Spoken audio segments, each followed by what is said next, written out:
Hey, Alec, thanks for joining us today. As we're getting started, give us a little background on yourself. Yeah, Brian, thanks for having me. Really appreciate it. My name's Alec. I'm currently a enterprise account executive over at Churn Zero, which is a customer success platform. And I've been in sales, specifically SaaS, for going on 6 years now. So graduated in 2017 from college, sort of went right into the sales thing and haven't found my way out for better, for worse. But no, loving it and definitely excited to be here. Thanks for having me.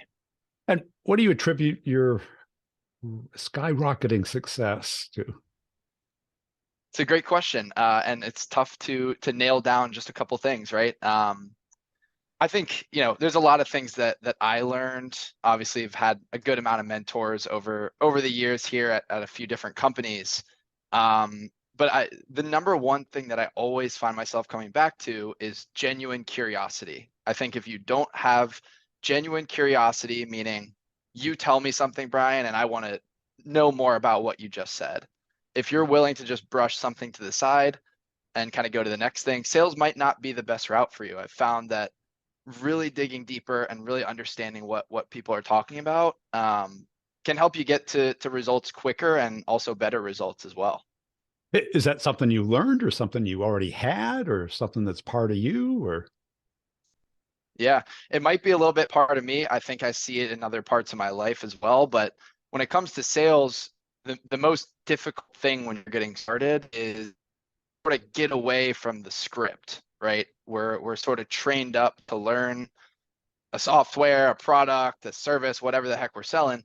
But you know, when it comes down to it, you're having a conversation with someone just like you and I are right now. yeah. And I think that's what some people don't get. So I think that's something that I did struggle with in the beginning in my sales career is definitely like, hey, I got to make sure I knock out these questions. I got to make sure I show them these things on the demo. In reality, you should just be listening and having a conversation. If someone's, interacting with you and involved in a conversation, they're going to want to have more with you. That's what I always tell people when they're sort of getting started. That's it, because we're not a kiosk. Exactly. And I think a lot of reps act like a kiosk or an ATM or Hmm. like, okay, insert your card. Welcome back. Yeah. What would you like? Yeah, Here's the menu of what we can talk about today. And exactly. when did that hit you in your sales career? You know, more on the recent side, we actually, one thing that, I really like about where I am right now at Churn Zero is they are investing a lot in us as salespeople, not just for the product that we're selling. That was sort of his thing, right? You're not order takers. And that's sort of similar to what you just said, like a kiosk or an ATM. Like we're not order takers. We need to actually listen to what people are saying. And you need to also be willing to walk away. If what people are saying is, if it's not a problem that you can solve, then there's no need for us to have the conversation and there's no harm, no foul. So to answer your question, it was in the last couple of years here, and that's sort of when I feel that I hit my trajectory in sales, from a results perspective. So pretty good correlation. Yeah. And what skill do you think is your strongest in sales? That's a good one. I think, aside from the curiosity, I think that's something that everyone should have. But when it comes to a skill, I think that something that people overlook is we're really educators, right? We're not people think about salespeople and they think about, hey, I'm going to pitch you something. I'm going to try to nail you down and, give me your wallet and all that good stuff. I think one of my strongest suits is that I see this as an educational process, not in the sense that I'm going to tell you, hey, here's all the things you don't know. I'm so much better than you, but it's more in the sense of, hey, you haven't necessarily maybe been down this path before with this kind of solution, with this kind of product. Let me teach you about how successful people have gone down that road and evaluated successfully something like this. So I think owning my process is my biggest skill. And I do my best in my conversations with folks to make it known what that process is, but also open it up to, hey, where do you see gaps in what you were intending to do during this process? So I think that's something that it's tough for newer folks to find. And I'm speaking like I've been in the game for 20 years. There's still a lot for me to learn, right? But I think that's tough for people to understand is we are, the folks that know this thing the best. Let's make sure we tell people how to successfully do this. Yeah. And how about your job? What's the hardest part of your job? Hardest part of my job, I mean, there's a lot of when it comes to sales, just about everything is hard. I would say nothing is easy. Um, I think one of the hardest things, when it comes to specifically that process is for us, for me, just so everyone knows, I work at a software company. We're about 300 employees. So pretty standard process is, hey, we're going to have some sort of discovery call. We're going to move into, some sort of demo. And then from there, it's sort of an open book, right? And that's where I talk about like owning the process. I think the hardest part is maneuvering, with each different organization that you're talking to, maneuvering where to take them. Sometimes it might be directly into pricing. Sometimes it might be, hey, let's get you connected with one of our customers who's successfully used this product. So I think it's sort of like finding out exactly where you want to take the deal or the process, because it's not cut and dry for every single person that you're speaking with. And have you moved too fast sometimes and lost the Totally. deal? Yeah. Totally. I think it all depends obviously on, what kind of opportunity you're speaking with. If you're speaking with someone that's maybe, you sought out. If I went and reached out to you and you're interested in taking a look, I might take it a little bit more your speed, at least in the beginning. I want to make sure you understand what I'm putting down. Sometimes it's someone that comes in looking for something, and that's when you can sort of hit the gas pedal a little bit harder. But there have definitely been situations, yeah, where maybe I'm pushing a little bit too hard, and that's another sort of hard lesson I've learned is, um, it's not going to be the same for everyone when it comes to the speed, and you can rub some people the wrong way if you're trying to get to the outcome that you're looking for. So taking it, for on their process is sort of the way to go. And is it a lot of inbound or is it outbound mostly? It's actually both. Okay. So we get, probably 1 to 2 inbound leads a week. And then we do have SDRs that are booking meetings on our behalf. We're also responsible for, a couple meetings a week too. So it's a good healthy mix for us. And when you're trying to get a meeting, who do you want to meet with? Yeah, so for us specifically, and it's been obviously different at every organization I've worked with. For us specifically, we sell to customer success teams. So Churn Zero is a customer success platform similar to how, Salesforce is a Yep, tool for I sales got it. teams. Yep. So we're reaching out mainly to VPs of customer success, chief customer officers, directors of customer success. Account management is another good title, but those are folks that we typically like to have conversations with. And don't they typically have something already? Salesforce or whatever? Yeah, it's a good question, and the answer is yes. I mean, a lot of teams can make do with what they have already, and I think that's where, some of our successful customers, some of the successful customers of our competitors as well, really see that the tools that they have are not built for their job specifically, and it's sort of been an interesting, game that I've played, Brian, because customer success platforms are relatively new. So Yeah. this is a Right. thing where that's where that education piece comes in too, right? So the answer is yes, they do have something in place.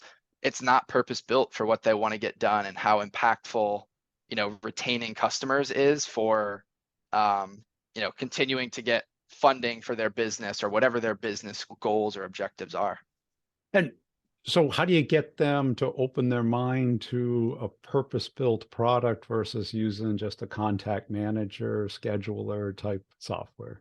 Yeah, I would say the first thing is you got to have that quick hit list of things that Yeah. your platform, your tool, your service, whatever, can do differently than those. You have to be able to foresee those objections coming up and have, the 3 quick hitters. So I think you have to kind of be preloaded with it. And frankly, what I do is I'll go in and sort of call those out from the beginning, right? Like, hey, typically most people that I speak with that are managing a customer success team find XYZ challenges with a sales, driven customer relationship management tool. Curious if that sort of aligns with what you see as well. And so I think putting yourself in the shoes of other people that are like them and saying, hey, this is what I see, gets people to open up a little bit better. But they also got to be, is there already active frustration with, using a CRM to try and do customer success? Yeah, I mean, the initial, so for inbound conversations, typically there is some sort of frustration, and that's what Yeah. I'm trying to get at, right? For our team, come in huge, along with other thought leaders, yourself, things like that, is we have to understand where they are now, and we have to understand where they're trying to get. And when you think about where you're trying to get, you don't necessarily want to think about the small, hey, I want my team to be more efficient. We need to get a little bit deeper than that. We need to understand where the business is looking to get, where you personally in your career are looking to get. So those are, it all kind of circles back to the curiosity, right? These are things that you need to really just be uncovering and having conversations. And where does the deal stall? Because I got to believe the demo is probably flashy. I have no idea. Right. But it's probably a lot better than Salesforce. That wouldn't be hard. That you're able to show some uniqueness and how other people use it and people light up, but then does probably doesn't close every time. That's correct. If it did, then I would be in a much different much different seat here. No, but that's one of those things where, especially right now with the economy, and I know probably everyone that you speak to has mentioned that or at least alluded to it. It is big. It is a big thing, right? Like, where are these deals stalling? And, my leadership is trying to do a better job of really pinpointing that. For us, it depends obviously per, organization to organization, but where we see it stall is more, we don't have as much difficulty getting in the door to have conversations. It's really after we've seen this thing, now we realize how much it can do. And, by the way, our tool isn't affecting only customer success. It's also got its hands in sales, product, marketing. So I think people realize how many different departments this might be involved with. And then it just becomes a game of, well, how high of a priority is this? And so that's where myself and my colleagues have to dive a little bit deeper and try to really build that business case, because after the demo, right, these things might stall and people might go dark. It's sales, it's a fun game we play. Well, I got to imagine with the classic, because everybody copies everybody. The Mhm. playbook is you have the demo, and then, oh, we got to get you a proposal. Would you like two more? And I bet it stalls right after that. Then they Yeah. ghost you. Am I Yeah, right? and you're right. And it's funny you bring that up because, one of the things that I've been trying to do more of, because I do see in my future, I do want to be in a leadership position, managing a team. So one of the things I try to do is sort of put that hat on sometimes as we're hiring new people, help mentor. And I, again, have a ton of mentors myself that have helped me with this too. But one of the things that I see them doing is trying to follow that process, like you said, sort of the cookie cutter script to a T. It's like, hey, we had a demo. I gave them a proposal. Why am I not hearing from them? And that's where it all comes to, we really need to read each situation and we need to understand where we're going to drive impact for this organization. And I almost guarantee you it's not sending a blanket proposal after one demo. That's probably the same for most organizations and people that you speak with too. Yeah, it just stalls there and they don't know why. Yeah. So all that stuff that it got you there was just exercise if they don't know how companies buy. hmm So what drives you as a person? One of the things, when I started in sales, I was the wide-eyed college kid at the career fair. I was a business major, so, not to say that I didn't have any hard skills, but I wasn't an engineer and I wasn't an architect. And there's a lot of directions you could go with a business degree. So I was that wide-eyed kid that, loved talking to people, loved, interacting with folks, loved getting a little bit strategic in certain things. And so that's sort of what got me into sales, and what continues to drive me, as cliche as it sounds, is really solving problems for organizations. I think one of the biggest lessons, Brian, that I've learned recently and sort of applied is the idea of like abundance and detachment. So when you're going into a deal, you don't want to be thinking of it as, hey, I need to close this. I need to close this deal. I need to hit my number. And that's something that's almost impossible to get out of a salesperson's brain. But when you start to move away from, being attached to a specific deal and its outcome and more on, I need to solve this business problem. I need to help this organization. That's the kind of thing that drives me, is the ability to help companies continue to grow and continue to drive forward. Tried to apply that in my previous jobs too, but I think the one where I am now, it's really sort of the light has really been shined on that piece of it. But if that's your motive, why didn't you move into being an SE? Uh, an SE is a tough job. SE is a tough Not job. as So hard as sales. and what No. and when you say SE, The obviously sales engineer. sales engineer, you're right. I mean, and I think the technical piece of it could be there for me. I think it's About not something solving I'm problems. yeah, that's a good point. That's a good point. Solving business problems though, right? We have SEs here on my team and they're incredibly talented, they're incredibly smart, and they do great work. Um, where they're not as focused is the business objectives, right? So they're focused on solving that technical problem, integrating data, technical parts of features and functionality. I'm less interested in that. I'm more interested in solving business problems. I'm more interested in why that CEO or why that CFO would cut a check for my type of tool. And that's not something that an SC is necessarily as worried about. Yeah. And the detachment can be helpful, but it can hurt as well because if someone else wants the deal more than you, like That's Gainsight calls in there and says, those kids, you want to put your company on that thing? Right? that's a good point. Yeah, and by I don't mean completely detaching per se from a deal, Oh, right? here comes the If we truth. I'm a little brutal detached. truths, that's what we're here for. I'm a little detached. Yeah. So and that's sort of what I was alluding to. You can't, as a salesperson, fully detach from something. I'm building relationships. This thing matters. I've had ones where I, message my director and I say, hey, it's down to the wire with us and, someone like Gainsight. This one's going to sting if we lose it. So that is definitely the truth there. I think where I was sort of spreading myself thin and, some of my colleagues was really, really thinking too much and really thinking more only about the deal closing. Hey, I care Right. about The myself. It's more of a internal attachment exactly. of, yeah, I need this so bad and Exactly. And when you think about the amount desperate. of yeah, the amount of folks that are out there that you could be talking to, that's the Yeah. beauty of sales is that, unless you're in a really, really, really niche market, you're going to have more conversations tomorrow, right? Well, I guess I'm speculating because I don't know your space that well that Hmm. it's not a must have yet. It's a nice to have. How do you get them to think like it's a must have?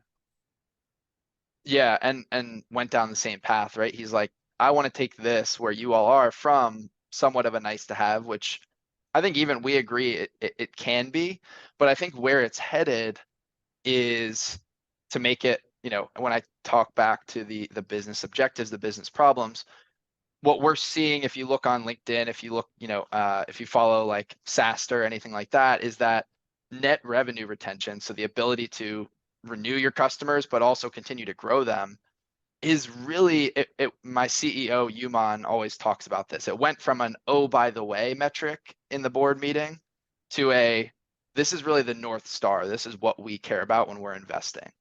But I also So got to imagine that the people that run success aren't as driven as like the people who drive sales.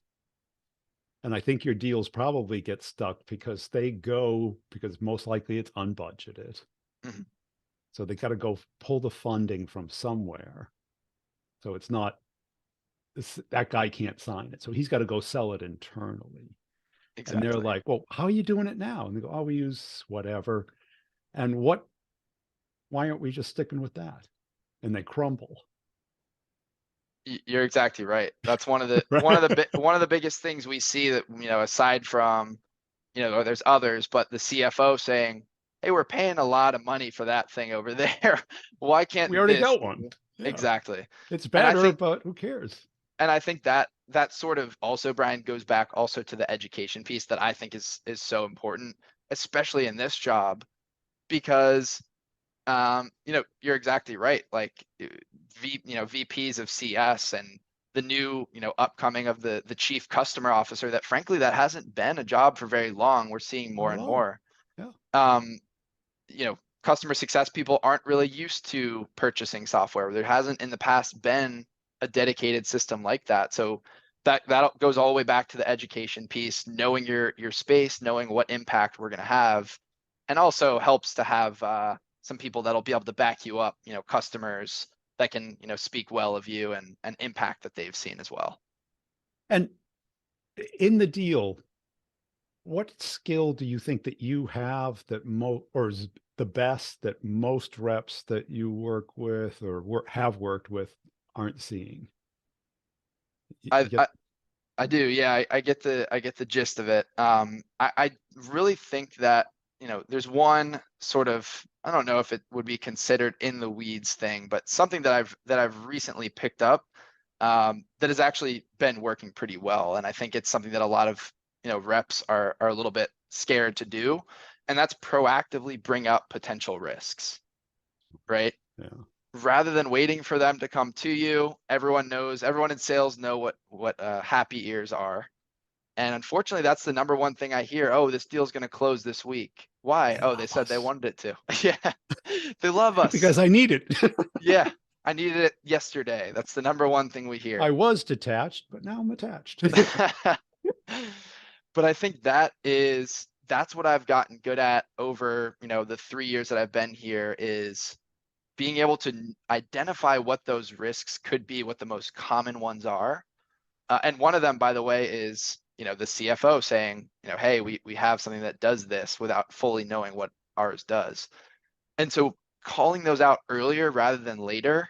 In sales, we want to get to the yes or we want to get to the no. We do not like that maybe zone. I don't know how you feel about that. Well, you're already at no. You don't have to Right, do anything to get a no. There's no maybe. I've right, never had a maybe PO show up, exactly. half signed, or we're almost there. No, you can't book this though. There's no maybe. Exactly. And so yeah, what I mean is like being in sort of that floating middle zone of they're not responding to me, right? That's a no. Yeah, effectively in the Well, in the mind of a rep, sometimes maybe not. of course not. You think the client is at a maybe? No. Maybe I'll call you back. Right? Big ol' wink.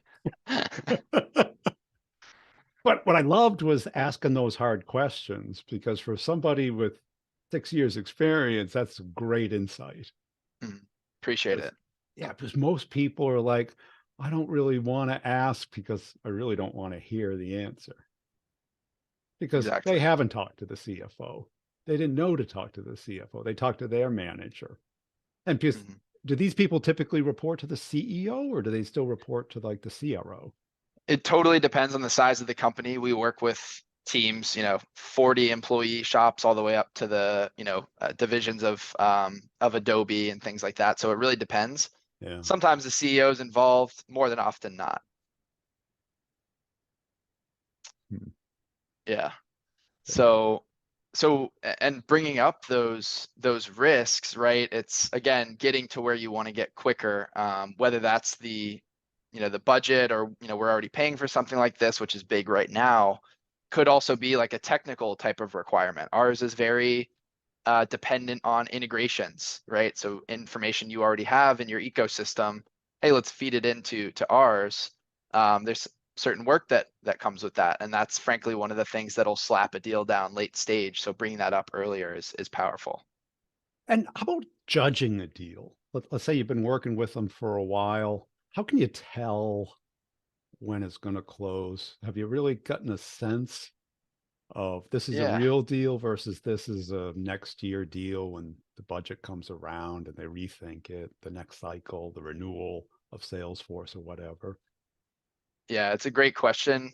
Uh, that's the other fun thing about sales is sometimes things can jump out at you and catch you off guard. So there's no dead set answer to that. What I've seen in my time here is, obvious things like, the legal process has begun. That's typically something that takes a few weeks to, we've seen months here. Um, things like that. You've gotten power on a call. That's something that my director, John, is always going to ask me, are we with power? Yes or no. If we're not, it might not be a real deal, And right? how So does it's he all about define poking power? holes. Uh, Generally, it kind of depends again on the size of the organization. If it's a smaller organization, we might be speaking to, the C-suite. Other than that, it's, VP and up generally is power. Because a lot of times in those larger enterprise sort of level organizations, we're going to be working, our champion is probably going to be someone below VP level. So we want to make Right. sure that we're involving them. Um, and so that's another one. The other one that I would say, and one of the best ways I've been able to predict whether a deal is going to close or not is building a really, really strong champion. So whoever you're working with, you need to know that they're going to fight for you alongside you. And so that might mean getting on, texting terms with that person. I know that's a big thing now, but Yeah. that's where I've seen a lot of success is getting to the point where I'm shooting them a text after a meeting and, hopping on a quick call as opposed to relying on email. So that's, not always, not saying if you text someone the deal is going to close. I hope no one takes that away. But building a strong champion is huge, especially in our space. And I've got to speculate that somebody who runs customer success is a people pleaser versus the typical going against the grain maverick Mhm. within an organization. Because if they were, they go into sales, right? Exactly. And yeah. Customer success for a different reason. Mhm. And that reason may hurt you trying to them championing your product and change. Yeah. I don't know. Absolutely. I mean, you're right about the people pleaser thing. I think that's a good and bad thing in this space because we're having conversations with a lot of nice folks, but sometimes can't really tell They're not doing anything. how real it is. Right, right. So that's where the, getting power involved comes in too, but there's a lot that goes into that as well. Yeah. Have you been able to a way of telling if they're going to be that person who's going to run the gauntlet? Yeah, I mean, generally it's the person that sort of, we'll start the conversation with. So if it's an inbound type of meeting, I can sort of tell early on. I had a deal recently where she actually told her leadership team, she said, hey, if this, if this thing that I'm asking for that I know my team needs, if we can't budget it this year, like, we might have a bigger problem, right? So it was almost like she got to a point where she was literally putting herself on the line to say, I've seen value, I've built a case here. If you want me to stick around, let's make sure that this works out. So I think that's incredibly, powerful. Cool. Hey, I really appreciate your time today. Where can people go to connect and follow you? Yeah, absolutely. Feel free to connect with me on LinkedIn. My last name is a bruiser, but Alex Shadowbauer. Um, and you can shoot me an email, alexshadowbauer@gmail.com if you had any questions about anything I mentioned today. Happy to connect with folks.